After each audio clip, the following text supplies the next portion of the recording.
Howdy folks, my name is Teri, and let's talk about Star Wars Legion, shall we? I broke the demo. Yeah, that sounds really weird. I wasn't meaning to, I didn't intend to, I didn't wreck anything on the table, I swear. But what ended up happening was, I was playing the demo like it was a game. Fantasy Flight, I forget that sometimes they're still really new to miniature, games, and so they're demoing this game to every person who walks up to the table as if they've never seen a miniature war game before. It clearly was not made for me, because I wrecked it. The way that the demo worked was that it started with you coming in kind of at the end of a turn, and you did your basic movement and shooting, and then the next turn you got to experience the Fog of War mechanic, which is really interesting and was something we'll definitely talk about. But after that, you kind of had, one turn. That was it. At the end of that turn, that was the game, and it felt kind of weird, felt cut off. It wasn't like there was no objectives kind of stated at the beginning, so I didn't really know what we were doing. We were just kind of like move units together and kill stuff, which is, fine and dandy, and that's kind of what I was trying to do. Specifically, I was trying to kill Vader. I was playing on the Rebel side, and I was trying to kill Vader, and, well, I ended up taking Luke, who was my commander. Luke is outfitted not only with a lightsaber, but also a pistol. Vader only has a lightsaber. The only way you can attack is getting in close. Instead of running Luke up and, swinging for the fences on Vader, who is better than Luke at that sort of stuff. We've seen it in the movies already, so, this is established. It is known. Luke decided to shoot his pistol at his dad and run away. That's what happened. That was my last move, and then the poor demoer was like, well, that's the demo, but I can show you how melee works if we just, go back and, move these guys together, and that's kind of what he did. We just Luke and, Vader are here now, and let's do melee, and it was kind of awkward. I broke the demo. And so, yeah, that was kind of my experience with the demo. I wish it was a little more robust for more fluent players. I think that it was hard to see the genius of this game when all you're doing is kind of learning the basic mechanics of how miniature war games work. And I was already fluent in that. I really wish that it had been more robust is the thing. And I know that Fantasy Flight is going to Nova.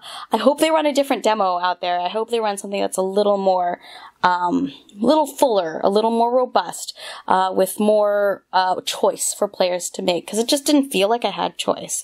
And this kind of comes to what I talked to you earlier about, what I mentioned, the Fog of War mechanic. Now, the way they demonstrated the Fog of War mechanic, which is a really intriguing mechanic, was that they presented at the top of the turn a card to each player. That was your card. That was the only card you had. There was no choice. I didn't get to choose which command card I got to play. So that one command card had an initiative pip at the top, which, determines who gets to activate first, basically, on that turn. And at the bottom of the card, how many units you can electively activate. So for me, it was 1. The rest of the units would have to be randomly drawn, whenever I wanted to activate something other than that one unit. And so that kind of sucked, in the sense that I didn't get to see the interplay, between the Fog of War and the command cards. And I didn't really get a sense of just how intrinsic this element was to the game as a whole. I emailed Alex Davey, the designer of the game, and talked to him about it a little more, and it really helped clarify the genius of this mechanic to me, because he talked about how command cards can be changed by your commander. So the characters bring in their own unique command cards, which give special abilities to their units. This obviously has an effect on your army composition a little bit, because, ultimately, if you know that a unit type is going to be drawn, if you stack a specific type, it gives you a little more, in terms of hedging your bets, in terms of who's going to activate if you have to randomly draw. I think that's really unique. I think that there is so much here that goes beyond that, what we saw on the table, that is really genius.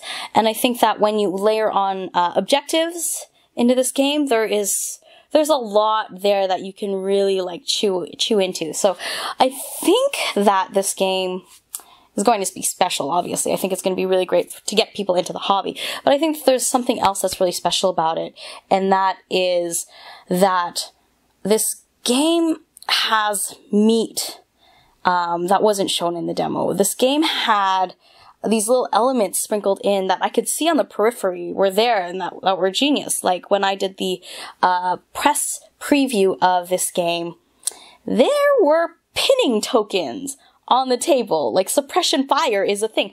Obviously, that is so Star Wars. I didn't get to see that mechanic. So it makes me intrigued to see just how much more you get that philosophy and that design input injected in.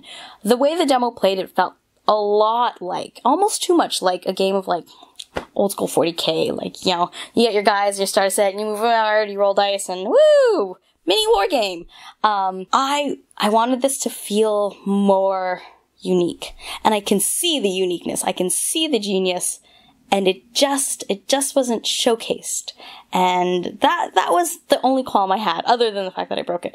That's the only qualm I had about the demo is I want to see the awesome, and I think that maybe the awesome is just a little too nuanced for kind of a demo. So that gives me hope. I think that gives me hope as an experienced wargamer that this game is also for me. So I'm looking forward to digging deeper into the game. That is my thoughts on Star Wars Legion. You let me know in the comments what you think. If you've got questions, I'll try to answer them as best as I can, kind of like the Song of Ice and Fire overview and same with the Rune Wars overview. I want to keep doing these kinds of overviews. I also want to say thank you to my patrons on Patreon who supported me in reaching my first goal. So my first video from the goals will be going up next Friday, where I'm going to be doing tutorials on rust effects. I'm super excited to be doing that. I think that they're just really fun weathering effects, and I really want to showcase like all the ways you can do them super easily. Thanks so much for watching, and until next time, I will see you soon.